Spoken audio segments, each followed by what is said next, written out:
impressiona-me muito um homem com tanto poder fazer todo esse sacrifício. É necessário que eu esteja aqui. Não, Jesus.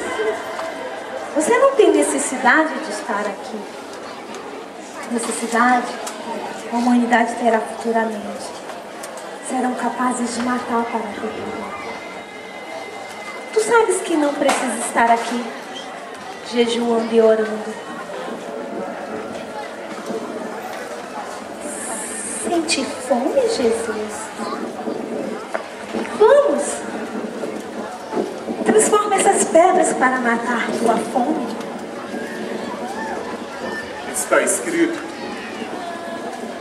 nem só de pão vive o homem, mas de toda palavra que sai da boca de Deus. Palavras não matam a fome de ninguém, Jesus.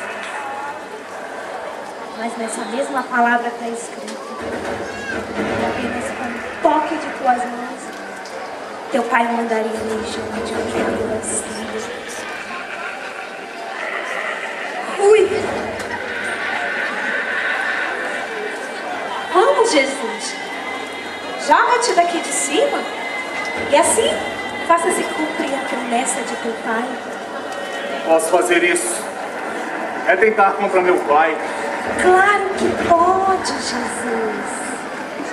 Afinal de contas, ele não é o seu papaizinho?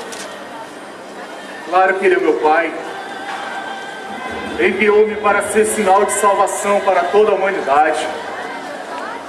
E eu acredito nisso, pois está escrito: não tentarás ao Senhor teu Deus.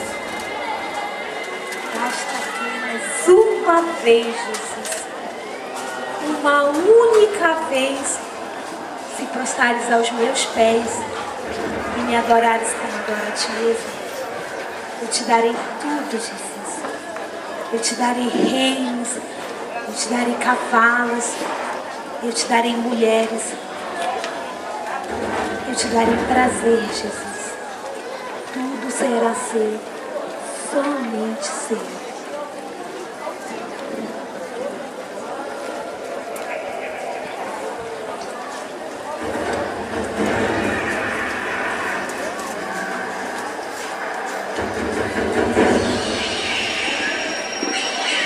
Somente a Deus eu devo